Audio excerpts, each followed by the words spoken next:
Hola a todos y a todas. Hoy, 17 de mayo, continuamos con los vídeos explicativos en relación al estado de alarma que estamos padeciendo y en concreto vamos a hablar de las actividades deportivas. Actividades deportivas en todas sus facetas. Mi nombre es Juan José Rubiño, abogado de Rubiño Abogados, y contamos una vez más con nuestra querida colaboradora Esther Ramallo, intérprete en lengua de signos. Bien, vamos a intentar diferenciar entre fases y actividades. Actividades deportivas en 4 ámbitos. Actividad deportiva no profesional, actividad profesional, deportiva profesional, actividad federada y actividades deportivas en general. Como ya hemos dicho en algún otro vídeo, es difícil explicar todo esto y sobre todo no quisiéramos ponernos en el lugar o en la piel de los funcionarios o incluso de los ciudadanos y ciudadanas por la diarrea legislativa que tenemos. Apelamos un poco a que debemos hacerlo lo más fácil posible y intentar entender en qué situación estamos, porque cada día nos sale una ley. Y si no sale una ley que modifica una ley de hace 2 días, o sale una ley que modifica por segunda o tercera vez una ley de hace 4 días, y prácticamente es imposible entender todo esto. Intentaremos explicarlo lo más fácilmente posible.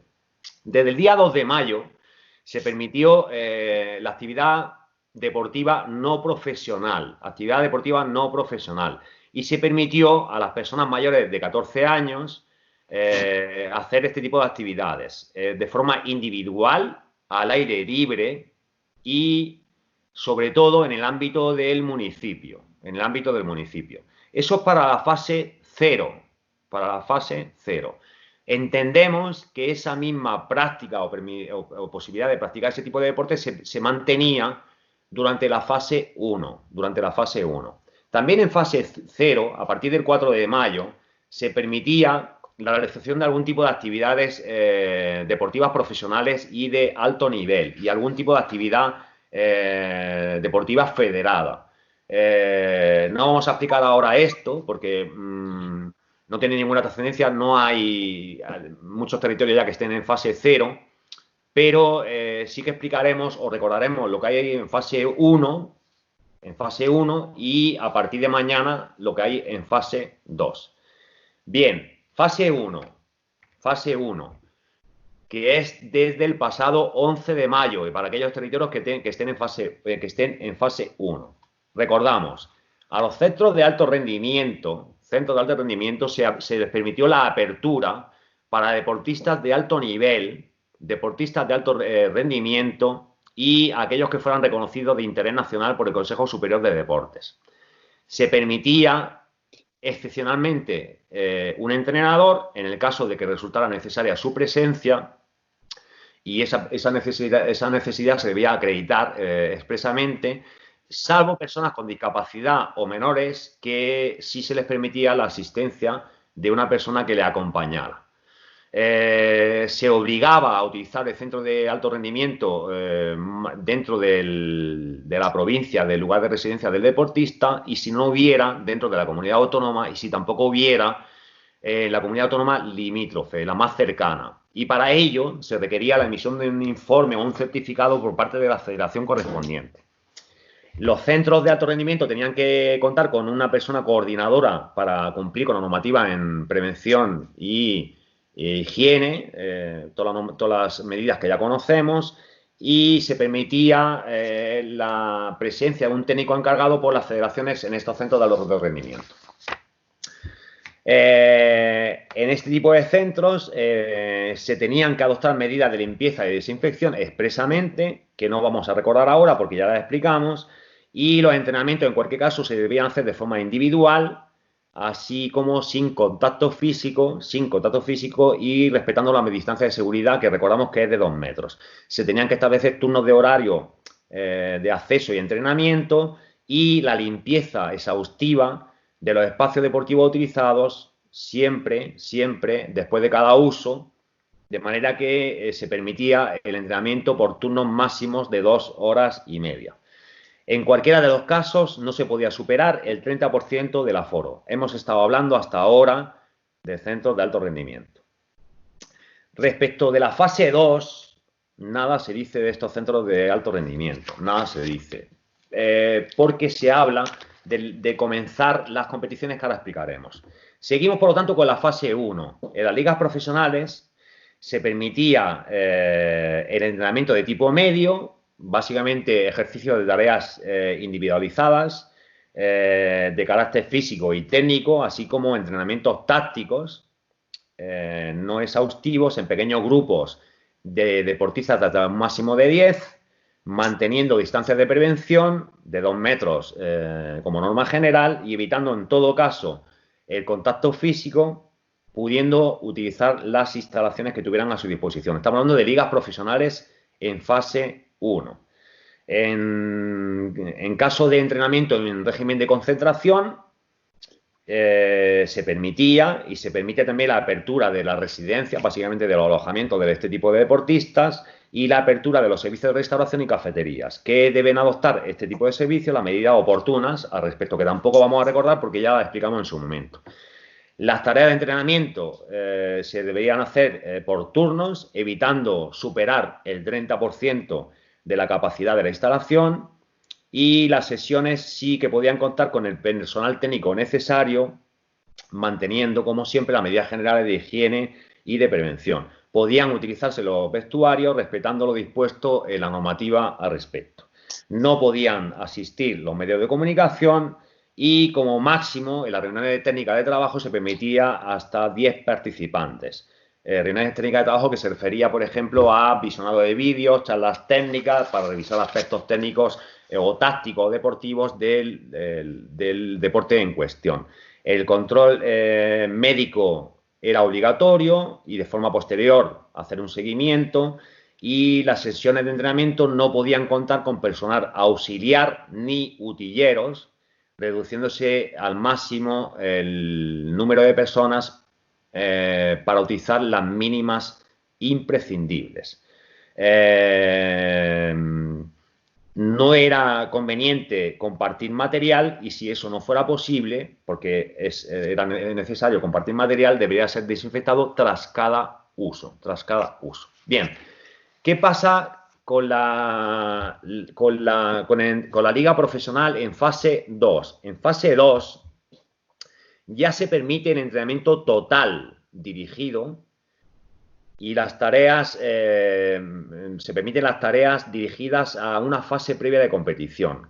Se incluyen, por lo tanto, trabajos tácticos exhaustivos que incluyan acciones conjuntas en grupos de varios deportistas y ahora hasta un máximo de 14 personas. Y si se opta por la concentración o régimen de entrenamiento en concentración, también se permite la apertura de servicios de restauración y de cafeterías, cumpliendo con las normativas especiales al respecto. Se debe también, no obstante, mantener turnos de entrenamiento, evitando superar ahora el 50%, antes era el 30%, ahora el 50% de la instalación donde estén los deportistas. Para asistir a las sesiones de entrenamiento se puede contar con el personal técnico necesario para el desarrollo de las mismas, así como ahora ya se permite el apoyo de utilleros, pero siempre que sean necesarios e imprescindibles.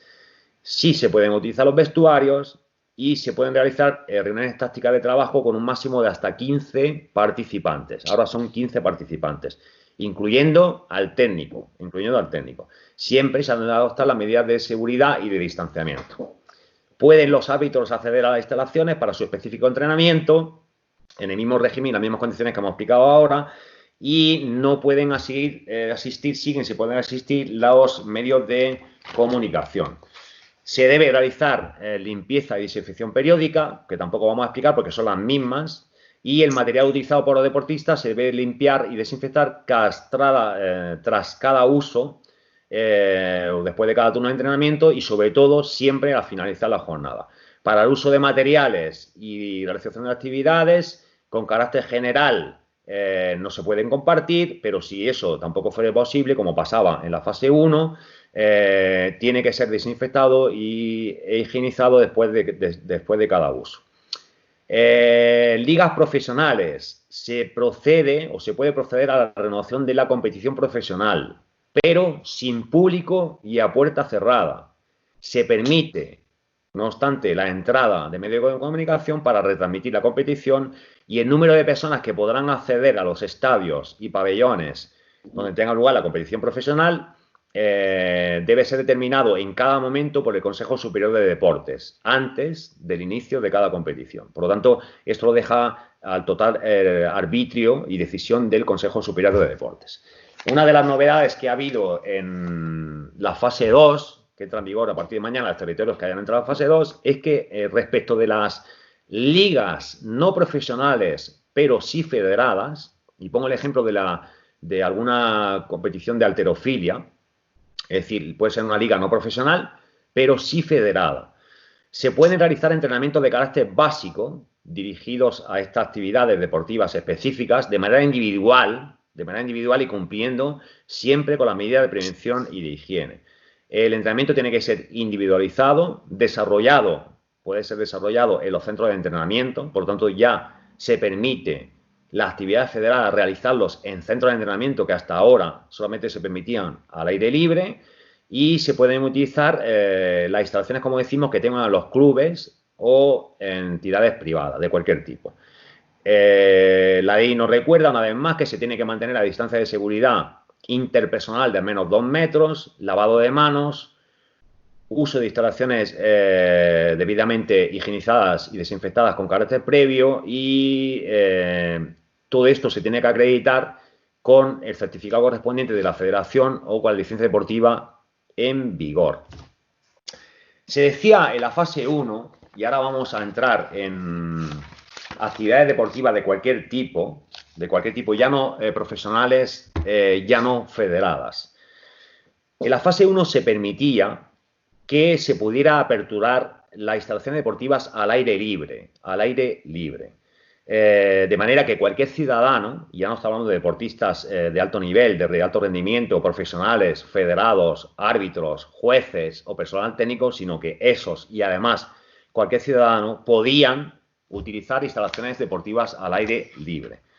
Las condiciones que se establecían, y las recordaremos dentro de un momento, pero se venía a decir algo así como que la instalación deportiva al aire libre es aquella que es descubierta con independencia de que estuviera ubicada en un recinto cerrado o abierto, y que careciera o que carezca de techo y de pared simultáneamente. Es decir, que no tenga pared y techo al mismo tiempo, y que permita, obviamente, la práctica de una modalidad deportiva. Se excluía la utilización de piscinas y zonas de agua. Aquí se nos han planteado supuestos concretos en los que, por ejemplo, en Almería se ha llegado a afirmar por la subvención de gobierno, y entendemos que es una afirmación errónea, que se ha de exigir que la instalación al aire libre no tenga ni pared ni techo por ninguna de las partes. La ley no dice eso. Es razonable que se acceda a una instalación al aire libre a través de un recinto cerrado, como podría ser una pista de atletismo, podría ser un patio anexo a una instalación deportiva de cualquier tipo, que obviamente puede tener y tendrá una pared en un lateral, pero si no tiene techo y no confluye esa pared con ese techo, entendemos que es una instalación al aire libre. Es una instalación al aire libre. Antes de la reapertura de la instalación se deben llevar a cabo limpieza y desinfección. Eso seguimos con la instalación al aire libre y estamos hablando de fase 1. Se obligaba a la concertación de cita previa y a la organización en turnos horarios, fuera de los cuales no se puede permitir que se permanezca en la instalación, ni antes de entrenar ni después de entrenar.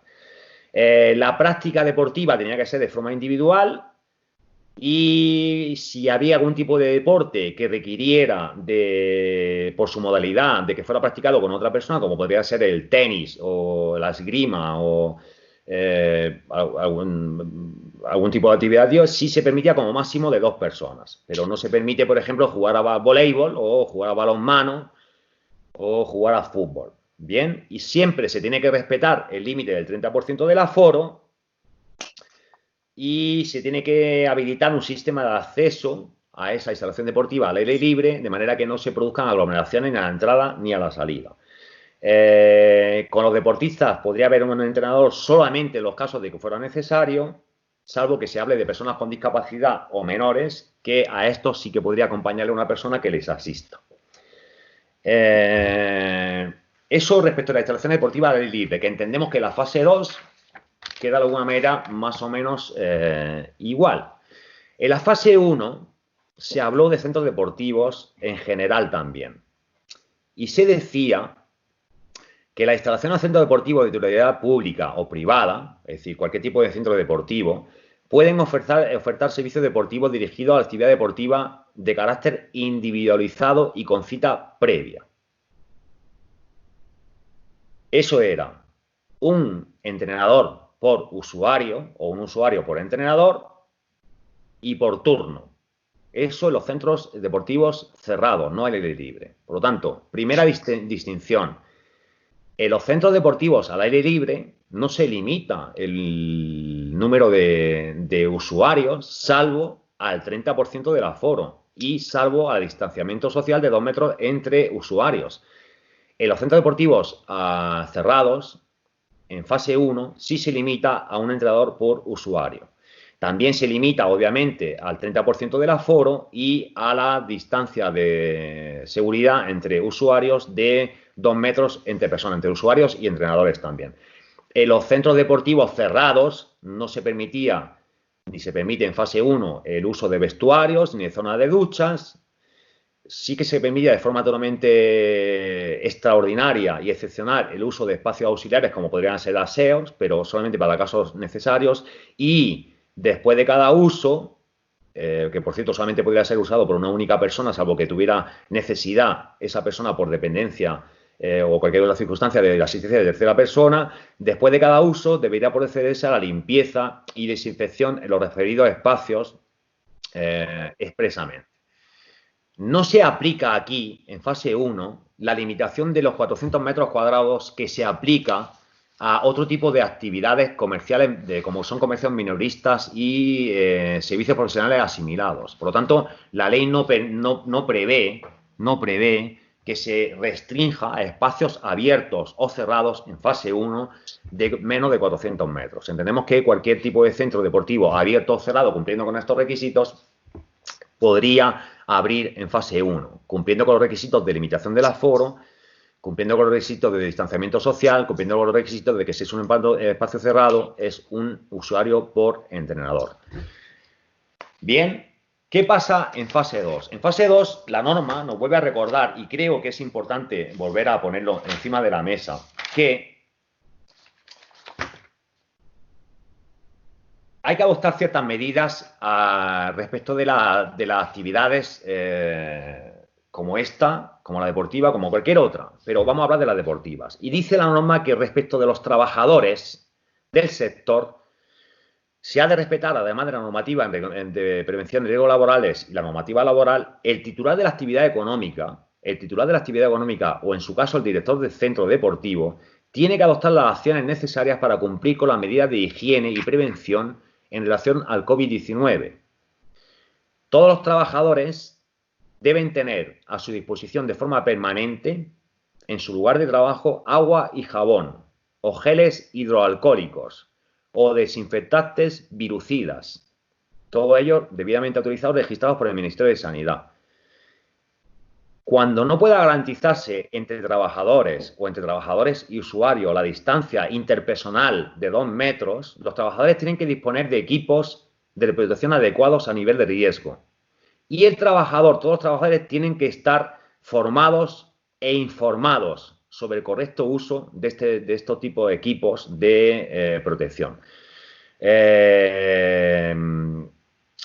También será aplicable a todos los trabajadores, aunque sean trabajadores de forma puntual, no habitual. Desde aquí, desde Rubiño Abogados, invitamos a todas las empresas a que contacten con sus servicios de prevención, normalmente vinculados a las mutuas que les prestan servicios, para que adecúen sus evaluaciones de riesgos laborales y sus planes de seguridad y la formación de sus trabajadores respecto de este nuevo riesgo que tenemos encima de la mesa, que es el COVID-19. Más medidas respecto a los trabajadores. Fichaje de la huella dactilar, con huella dactilar se ha de eliminar cualquier otro sistema de control que se os ocurra, pero eliminamos el de la huella dactilar. Y si no es posible eliminarlo, se ha de desinfectar cada vez que se use. Cada vez que el trabajador ponga su huella para fichar a trabajar, para entrar o para salir de trabajar, debe ser desinfectado.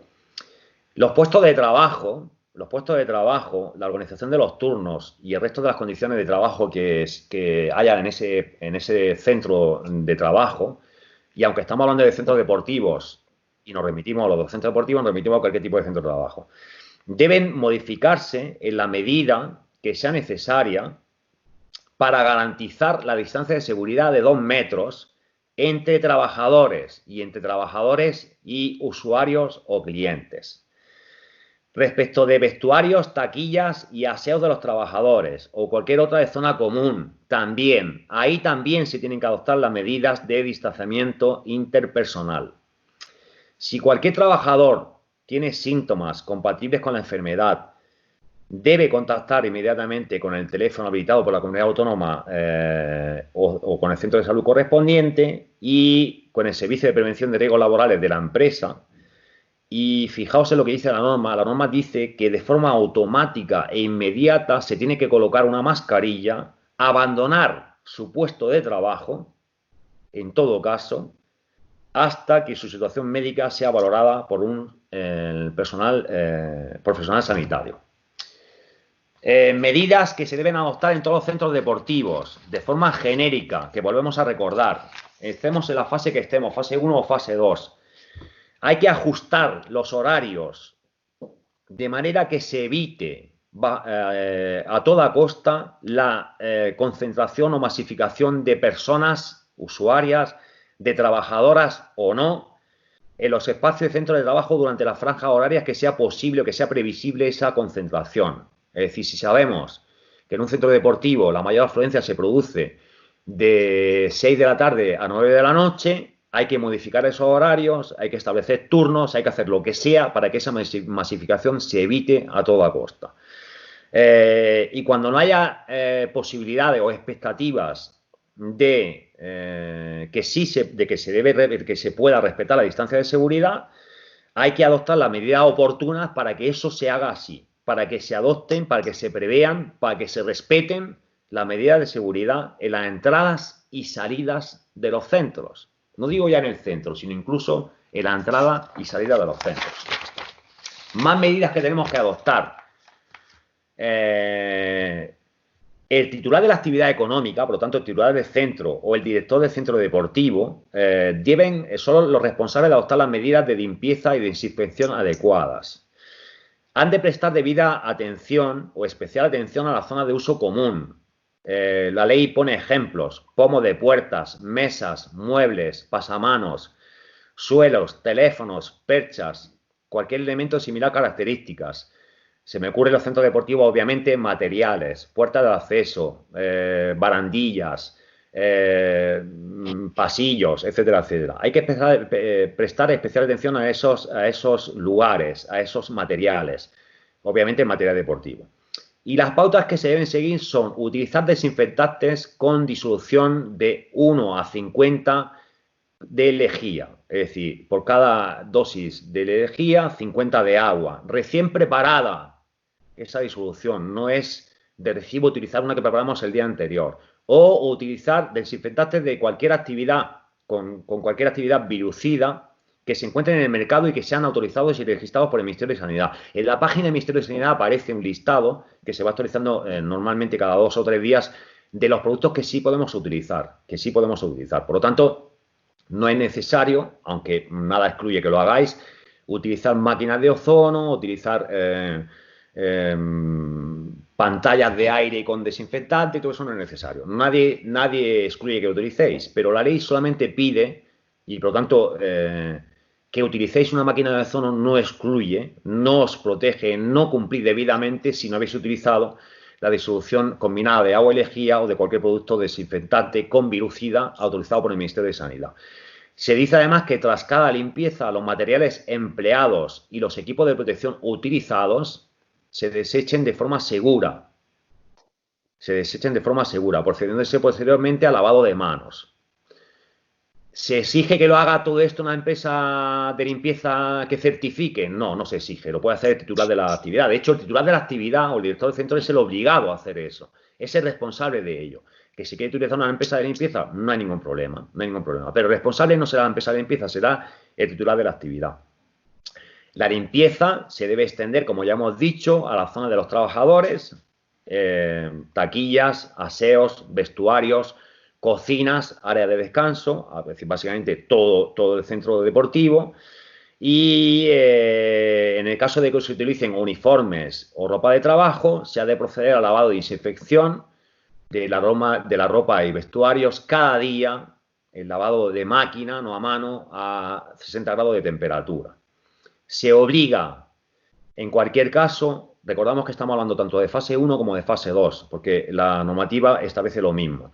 La ventilación periódica de las instalaciones, como mínimo de forma diaria y durante el tiempo necesario para permitir la renovación del aire. Si hay ascensor, su uso se debe restringir utilizando preferentemente las escaleras, pero si el uso del ascensor fuera necesario, únicamente por una persona, salvo que esa persona sea dependiente o mayor y necesite la ayuda de tercera persona, o salvo que haya una posible distancia entre personas de 2 metros entre ellas. Por lo tanto, si es posible que dos personas utilicen el ascensor manteniendo una distancia de 2 metros de seguridad, pues sí se puede utilizar. Pero básicamente hay que restringir el uso del ascensor. Los aseos ya hemos explicado, se restringe su uso para estricta necesidad de los clientes y si se usan, han de ser desinfectados y desinfectados después de cada uso. Se ha de limitar o priorizar el pago de las actividades o del servicio por tarjeta o servicio TPV, evitando el contacto con el dinero, y se han de utilizar papeleras de tipo pedal que deben ser limpiadas de forma frecuente y al menos una vez al día. Esas son las medidas genéricas. Bien, ¿qué novedad ha habido ahora en la fase 2 respecto de los centros deportivos? Un segundo.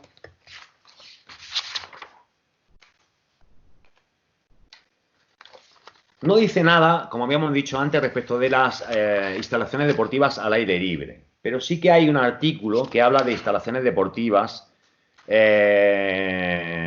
cubiertas. Y dice que se puede proceder a abrir las instalaciones deportivas cubiertas. De manera que puedan acceder a ellas cualquier persona, por lo tanto no tiene por qué ser deportista, que también se incluye también la posibilidad de que accedan deportistas de alto nivel, de alto rendimiento, profesionales, federados, árbitros, jueces y personal técnico federativo, pero además cualquier persona. ¿Qué es una instalación deportiva cubierta? Es, según la ley, aquella instalación deportiva, con independencia de que esté ubicada en un recinto cerrado o abierto, que se encuentre completamente cerrada y que tenga techo y que permita, obviamente, la práctica de una modalidad deportiva.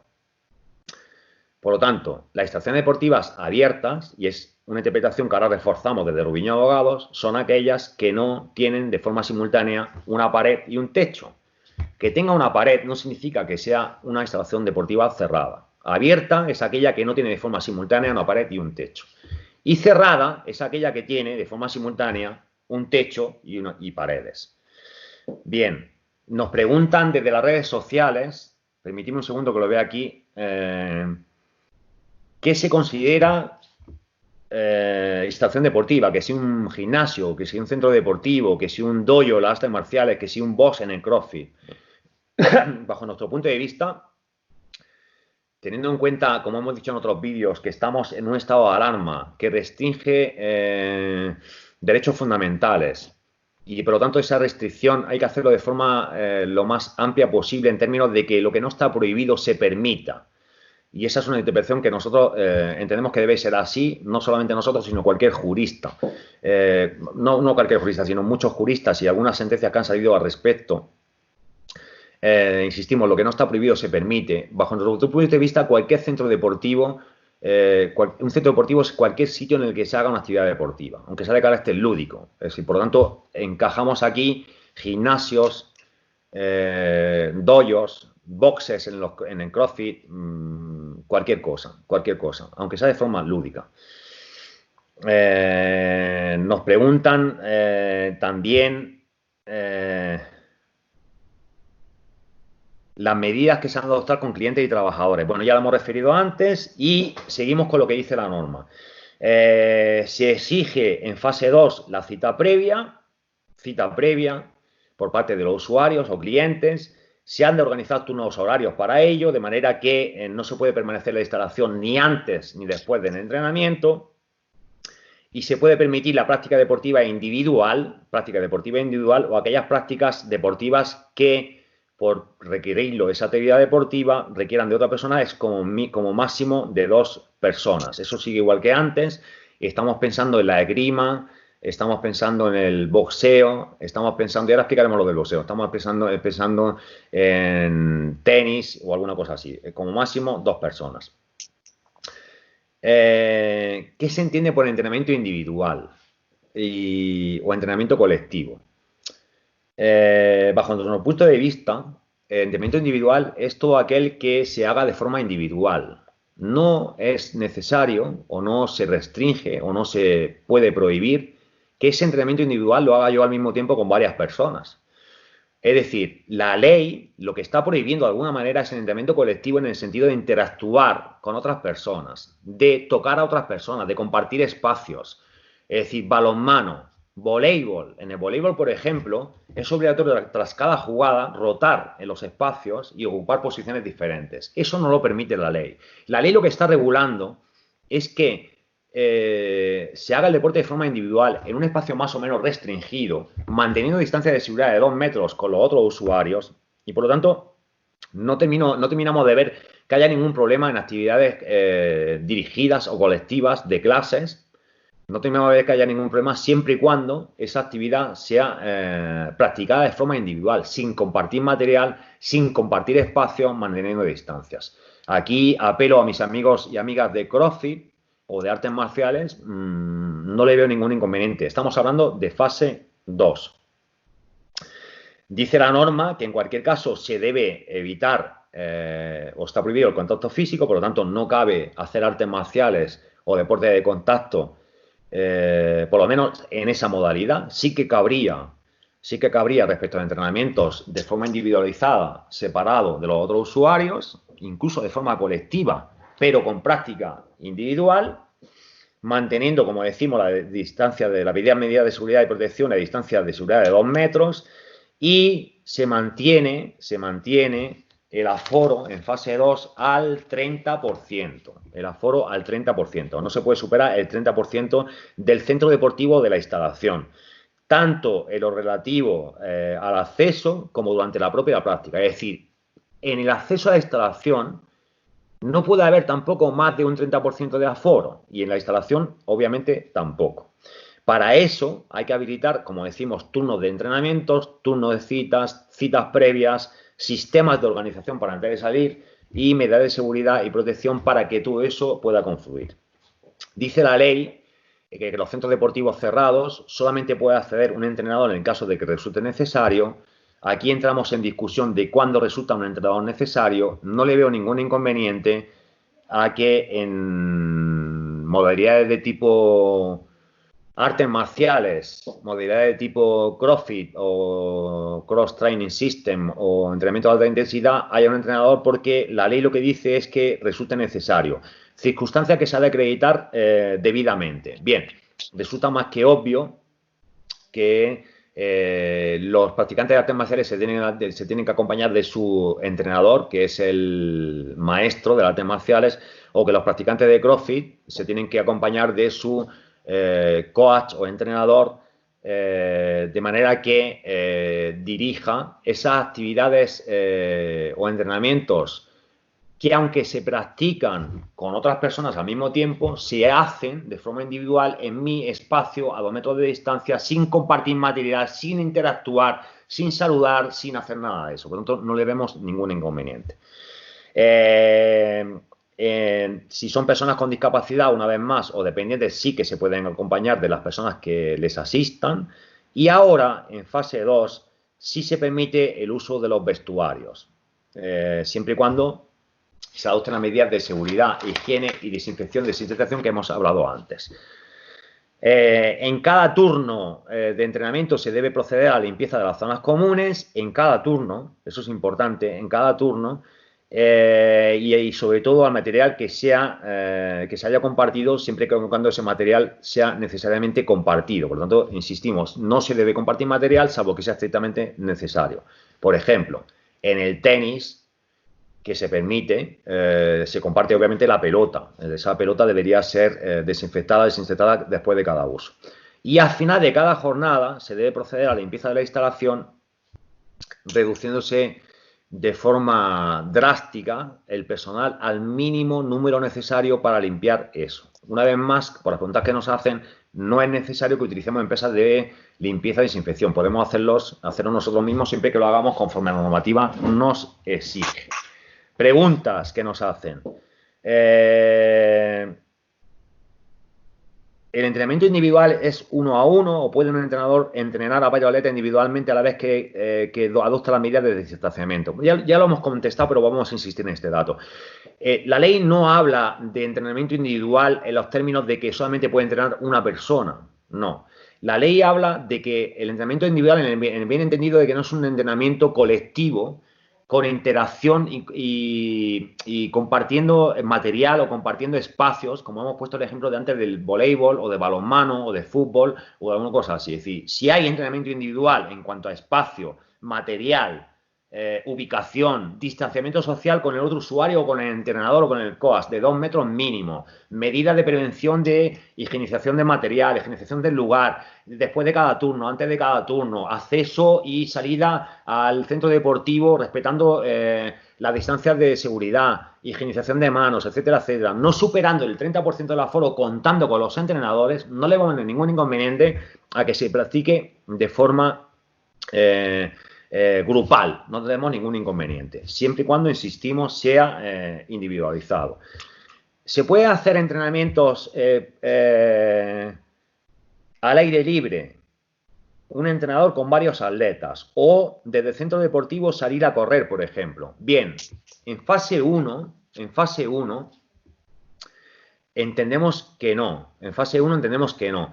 Los centros deportivos cerrados solamente podrían utilizar el espacio del centro deportivo cerrado, solamente el centro deportivo del espacio cerrado, y excepcionalmente en las franjas horarias en las que se permitiera la actividad deportiva no profesional, se podría permitir salir de ese centro deportivo haciendo deporte, no de forma grupal, sino de forma individual, y ahí sí que se exige que de forma individual, porque el deporte, la actividad deportiva no profesional en la calle, en fase 0 y en fase 1, era única y exclusivamente de forma individual, sin paradas, salvo la de tomar aliento o estirar, pero no se puede parar. Por lo tanto, no se pueden hacer entrenamientos al aire libre de forma grupal, ni utilizar los espacios o vías públicas para entrenamientos que deriven de un centro de entrenamiento. En fase 2, que empieza mañana en algunos sitios, bajo nuestro punto de vista, sí que se puede hacer, porque se permite la libertad de circulación, en todas sus facetas, en todas sus variables, dentro de la provincia. Por lo tanto, no le vemos ningún inconveniente a que se practique o desde el centro deportivo se salga a hacer actividades deportivas al aire libre, de forma grupal, siempre que se respete el máximo de grupo de 15 personas, entre las que hay que adoptar medidas de seguridad, de distanciamiento, etcétera, etcétera, no le veo ningún inconveniente, y respetando que las personas mayores tienen prioridad de uso. Un segundo que lo voy a rescatar aquí. Las personas mayores de 70 años o las personas dependientes tienen prioridad de uso en el horario de 10 a 12 de la mañana y 7 a 8 de la tarde para el uso o para utilizar las vías públicas para sus actividades concretas. Fuera de ese horario no le vemos ningún inconveniente. Más preguntas que nos hacen. ¿Cómo se acredita la necesidad de entrenador? Bien, ya también lo hemos dicho antes, entendemos que se puede acreditar de forma más o menos sencilla por el tipo de actividad. por el tipo de actividad que es y por el tipo de entrenamiento que se está haciendo. No creo que tengáis que preocuparos demasiado en exceso por esta cuestión. ¿Se puede hacer entrenamientos por libre dentro de un centro deportivo con la distancia de seguridad? Sí, sin ninguna duda. Dentro de un centro deportivo puede haber tantas actividades como personas haya. Recordar que en cualquier caso lo único que se limita en fase 2 y en fase 1 también es el 30% del aforo. En fase 1 los centros deportivos cerrados además era un usuario por entrenador. Yo creo que eso ha quedado bastante claro. Bien, ¿qué dice la norma como novedad también en la fase 2? Apertura de piscinas para uso deportivo. Se permite la apertura de piscinas al aire libre o cubiertas para la realización de actividades deportivas. Pueden utilizar este tipo de piscinas cualquier persona, pero se le da prioridad a los deportistas federados o integrados en una federación.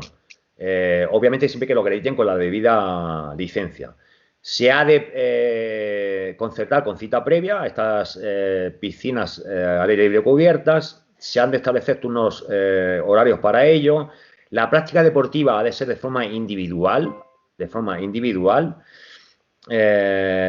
y nunca se debe superar o se puede superar el 30% del aforo de la piscina, obligándose además a que se utilice cada calle por un único deportista, por un único nadador.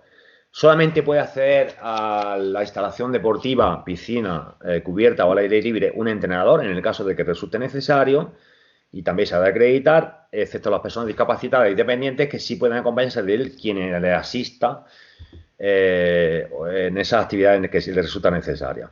Se pueden utilizar los vestuarios respetando obviamente todas las medidas que ya hemos dicho, y se debe proceder a la limpieza y desinfección previa a la apertura,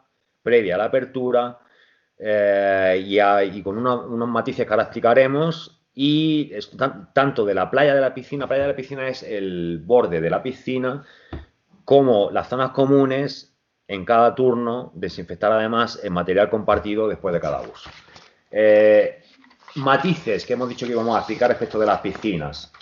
Dice la norma que con carácter previo a la apertura se tiene que limpiar y desinfectar las instalaciones con especial atención a los espacios cerrados como vestuarios o baños.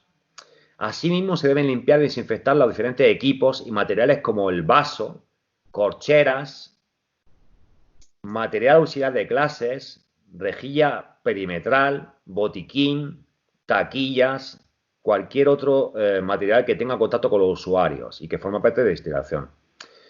Los biocidas a utilizar tienen que ser obviamente aprobados por la normativa europea y se pueden utilizar diluciones de lejía y agua a unos 50 recién preparada una vez más, por tanto no cabe preparada el día anterior, o cualquier desinfectante con actividad pirucida que esté aprobado por el Ministerio de Sanidad.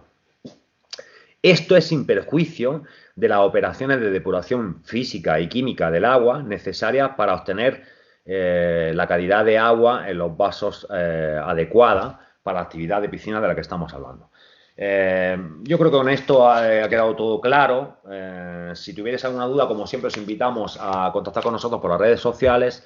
Entendemos que es una buena noticia lo de la fase 2 y que parece que el legislador ha regulado de forma ahora un poco más acertada, porque más que atender a un entrenador, un usuario, porque bien no tiene ningún sentido que se permitiera en fase 1, por ejemplo, concentrar a 15 personas en una terraza de una cafetería o a 10 personas en una misma vivienda, además de las personas convivientes, no se permitiera el uso de instalaciones deportivas de 1000 metros cuadrados, nada más que a una persona por entrenador. Por lo tanto, no tiene ningún sentido. Sí que entendemos que ahora lo ha hecho de forma más acertada porque permite, con las limitaciones del aforo, distanciamiento y todo eso, que hemos dicho antes, la utilización correcta de estas instalaciones. Por lo tanto, creemos que ha quedado claro. Si tenéis alguna, nos contactáis. Un fuerte abrazo para todos y todas. Nos vemos en el próximo vídeo.